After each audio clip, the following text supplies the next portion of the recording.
Et bonjour à vous, monsieur Asselineau. Bonjour. Vous êtes effectivement l'un des nouveaux visages de cette campagne, même si beaucoup de Français vous connaissent déjà, parce que vos affiches, on les voit notamment en région parisienne beaucoup dans les rues et notamment sous le périphérique, par exemple. Alors, Grâce à nos centaines de militants. Vos centaines de militants, mais enfin, on va en parler au cours de l'émission peut-être. Énormément d'affiches pour un tout petit parti. Vous nous expliquerez peut-être comment vous faites. Votre parti, en tout cas, celui que vous représentez, l'UPR, se présente comme un parti qui veut redonner sa souveraineté à la France. Qu'est-ce qui fait la différence entre vous et d'autres candidats qui ont cette ambition, comme Marine Le Pen, Nicolas Dupont-Aignan ou Jean-Luc Mélenchon? Alors d'abord, c'est pas une fantaisie. Pourquoi sortir de l'Union européenne, de l'euro? C'est tout simplement parce que nous sommes contraints par les traités européens à des politiques que les Français ne veulent pas. Voilà. Il faut savoir que tous les autres candidats, ceux qui resteront dans l'Union européenne, seront obligés d'appliquer ce document, qui est le rapport de la Commission européenne du 18 mai 2016, qui fixe les politiques pour 2017, notamment baisse de l'impôt sur les sociétés, augmentation de la TVA, ubérisation généralisée de la société française, c'est-à-dire que toutes les professions réglementées, les artisans taxis, les avocats, les médecins, vont tous être obligés de passer à la trappe. Tout est dicté, dites-vous, par l'Union européenne. Voilà. Mais concrètement, comment on fait pour en sortir? Est-ce que vous proposeriez un référendum? Non, je vais pas. De quelle façon la France sortirait de l'Union européenne? Si je suis élu, la première chose que je fais, c'est que je propose aux chefs d'État et de gouvernement des autres pays de l'Union européenne de se rassembler avec moi, à Paris ou ailleurs, pour mettre en œuvre l'article 50 du traité de l'Union européenne, ce que les Britanniques vont faire dans quelques semaines. Après un référendum? Non, pourquoi faire un référendum? Non, mais les Britanniques l'ont fait après un référendum. Oui. Vous pensez que les Français seraient d'accord pour votre ambition? Bien sûr, puisque c'est mon programme. Je ne vais quand même pas demander à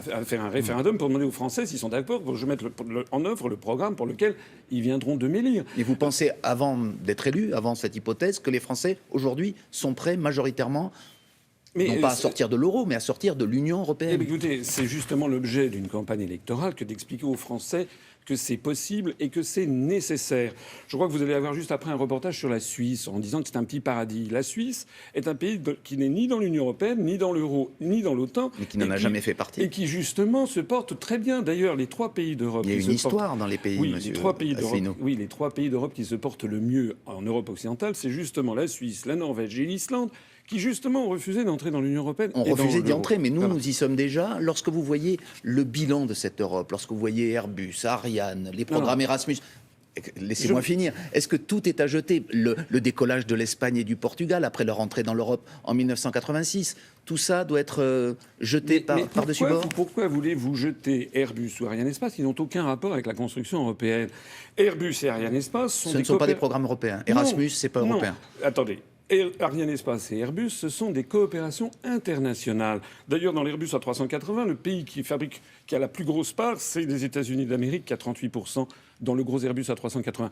Moi, je suis bien entendu pour les coopérations internationales, mais pas seulement avec les pays de l'Union européenne, avec le monde entier, avec la Chine, avec les États-Unis, avec le Japon. Et avec nos voisins, ce n'est pas plus important. 72 ans sans conflit majeur en Europe, est-ce que ce n'est pas en soi une raison suffisante pour poursuivre l'aventure européenne? Allez, l'Union européenne nous place sous la tutelle de l'OTAN, c'est le traité de l'Atlantique Nord, par article 42 du traité de l'Union européenne. C'est en train de nous entraîner vers un choc des civilisations, comme disent les Américains, contre le monde arabo-musulman ou contre la Russie. Et moi, je suis un homme de paix, sorti de l'Union européenne. Mais les pays ne se font plus la guerre entre eux, monsieur Asselineau, ce qui était le cas pendant tous les siècles qui ont précédé le XXe siècle. Attendez, sorti de l'Union européenne. D'abord, vous savez, les risques de guerre. C'est les risques de guerre avec des pays en très forte croissance démographique et pauvres.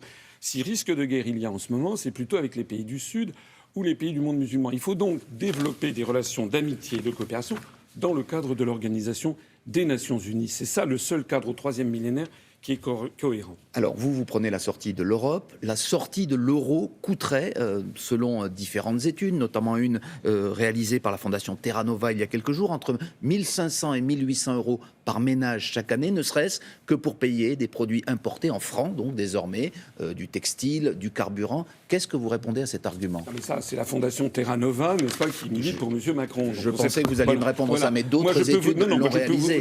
Le franc n'enrichirait pas, au moins dans un premier temps, les ménages français. Je peux vous présenter l'étude de Jacques Sapir, publiée à la Fondation Res Publica il y a 2 ans, qui montrait tout le contraire, qui montrait au contraire que sortant de l'euro, nous ferions baisser de 1 à 2 millions le nombre de chômeurs de catégorie A. D'ailleurs, regardez mais le pouvoir ce qui se d'achat, passe. on achèterait en francs des produits importés, vous pensez qu'on y gagnerait à la fin du mois? Le franc se dépréciera sans doute de l'ordre d'à peu près 10%. Donc les importations coûteront plus cher, ça c'est tout à fait exact. Mais les exportations coûteront moins cher. On va donc dans la développer... poche des ménages, ils verront bien la différence. Non, on va développer les exportations. Et donc, qu'est-ce qu'on va faire? On va voir baisser le chômage, parce que la plaie numéro 1 en France, c'est le chômage. Nous ne pouvons pas, sur longue durée, demander à tous les grands économistes, nous ne pouvons pas, sur longue durée, avoir la même monnaie que l'Allemagne. Voilà la réalité de la situation.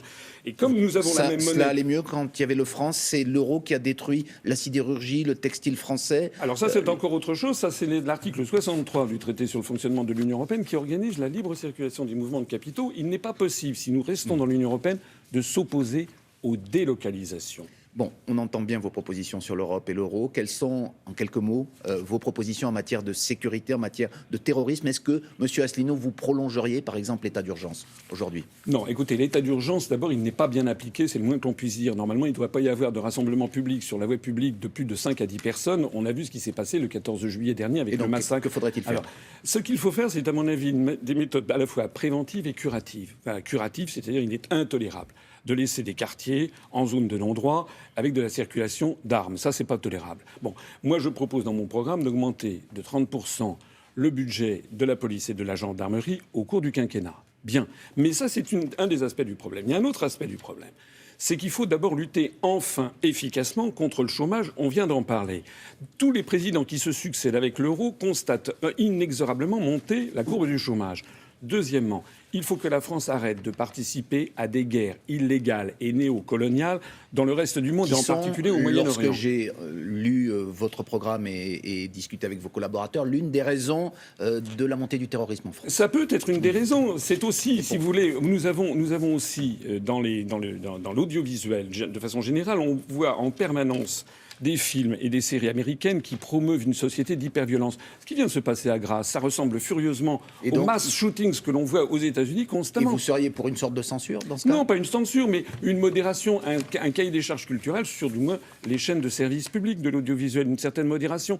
Et puis par ailleurs, il faut développer une ouverture d'esprit, tirer les gens vers le haut, leur fournir du travail et qu'ils aient autre chose à penser que l'anti-modèle américain. Monsieur Asselineau, vous êtes donc, on le répète, un nouveau venu dans cette élection présidentielle. Ce n'est pas toujours facile pour ceux qui débutent dans cette compétition. Vous aviez vu les scores de monsieur Cheminade, de monsieur Chivardi en 2007, oui, mais attendez, 0,34%. Vous espérez combien? Enfin, le maximum, j'imagine, mais vous savez que ce sera difficile.